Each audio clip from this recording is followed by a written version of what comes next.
What's going on, everybody? This is MDENT313, and I'm back at y'all with another one. Man, why y'all ain't tell me that WNBA offseason be crazy?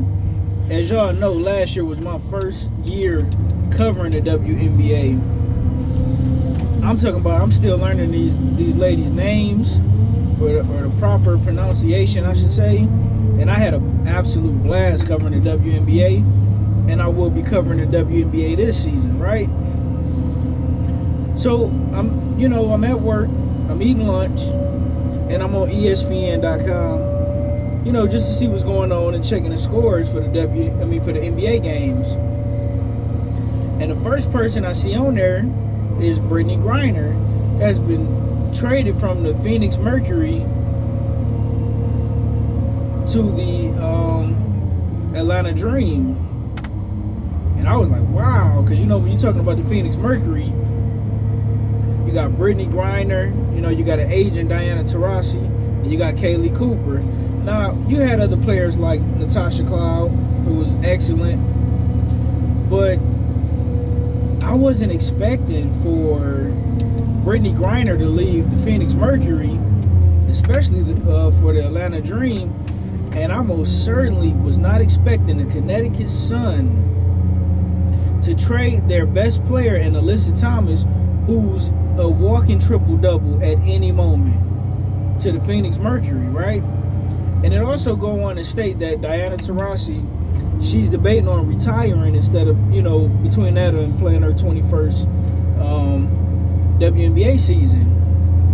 She had a stellar career.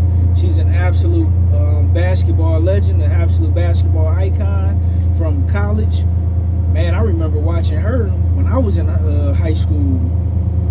Back when she was in UConn, man, she 20 seasons. That's a long time. But she was an absolute problem at UConn. If she decides to retire, man, congratulations on a phenomenal career. Absolute first ballot Hall of Famer. But I digress. I'm like, wow, that was kind of shocking. The Connecticut Sun was just in the, pretty much like their Eastern or Western Conference championship, and I believe they were taken out by, I think it was the New York Liberty that took them out, right? So I'm like, wow, that's interesting, right? And then, I scroll down and I see something crazy. The Seattle Storm traded Jewel Lloyd, their top scorer, to the Las Vegas Aces, but the Las Vegas Aces traded their top scorer and Kelsey Plum over to the Los Angeles Sparks. And that's crazy to me, right? Now, in my humble opinion, right, they pretty much calling it an even trade, right? Because they both very talented offensively. And I do think Jewel Lloyd is a better offensive player, but I think Kelsey Plum is a better overall player than Jewel Lloyd, right? I think she's a better defender than Jewel Lloyd, but that's just my humble opinion from what I saw. I think she's a better three-point shooter than Jewel Lloyd, but I think Jewel Lloyd is a better mid-range player, and she finished around the basket a lot better. But she's averaging 16. Both of them averaging 16 to 17 points a game. So that shocked me, especially considering I thought Jewel Lloyd, she didn't want to continue to play with the Seattle Storm because she had to share touches with Skylar Diggins, Ogle Mikey came out of nowhere. You got Easy Meg Beggar, as well as they picked up Gabby Williams from overseas. So I'm like, okay, well, I can understand why she want to leave Seattle.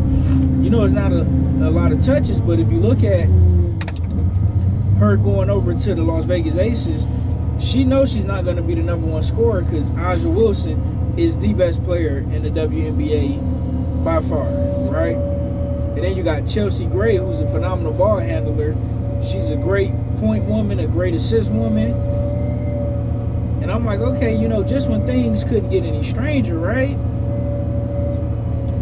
I'm looking, and the Las Vegas when the not Las Vegas, but when the Los Angeles Sparks acquired Kelsey Plum, I guess that took them from the number 2, which they was in the Paige Buckner sweepstakes from UConn, you know, all the way down to 9. But I was thinking about this, right? The Los Angeles Sparks is going to be awesome. When you think about Kelsey Plum teaming up with rookie sensation Rickea Jackson, and Rickea Jackson was an absolute phenom last year. She took the league by storm, lit it up on the offensive end. She played tenacious defense, and don't let me forget to mention she is fine. On top of that, now mind you, she was their second pick because their first pick, Cameron Brink, who was having a good season up until I believe she tore her ACL. So think about this, right? The Los Angeles Sparks is going to have De'Erica Hamby, I think that's their center / forward. Cameron Brink, so that's your center and your power forward. And then you're going to have Kelsey Plum, you know, probably pushing you at your shooting guard. And then you're going to also have Rickea Jackson at point. Oh my God. The Los Angeles Sparks is going to be a problem this season. Now, it's other trades that happened that I'm going to have to continue to look at as far as when you're talking about players like Ari McDonald, and then you have people trying to acquire Ariel Atkins from the Washington Mystic or whatever. I think it's Mystic, excuse me. They're trying to acquire Ariel Atkins, which is a phenomenal player, and if they can do so, that'll be a great pickup. But I'm also interested to see how Brittney Griner, because we know she's playing center, but also you got one of the top rebounders of all time on the Atlanta Dream when you're talking about Tina Charles. And you're talking about a good front court. Think about this. On the front court, you're going to have Brittney Griner, Tina Charles, Ryan Howard. Like, that's a crazy front. It's going to be so hard to score on them. It's not even funny.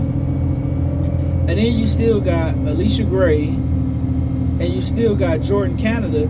And if I'm not mistaken, I think Jordan Canada and somebody else may have got traded for one another. But I'm going to have to go back into that and take a deeper dive, because I kind of caught a glimpse. I was so mesmerized with the Jewel Lloyd, the Kelsey Plum, the Alyssa Thomas, the Brittney Griner, and you know, all those ladies being traded, that, you know, it all caught me by surprise. And listen, we're not even talking about what the WNBA champions New York Liberty might do. You know what I mean? We're not talking about what the team that they beat in the Minnesota Lynx, what they might do and who they might add. But man, I never seen so many superstars get traded. Now, when it comes to Dallas, right? We know Dallas was the worst team in the WNBA, but they have arguably one of the best players, one of the top 5 players in the WNBA, in Ugumbale. Sorry, I'm so bad with these names. Ugumbale, however you say her last name, but she is a monster. She can get you 30 on any given night. She can shoot from anywhere on the court, finish around the rim. She's explosive. She's quick. She's smart. She can pass.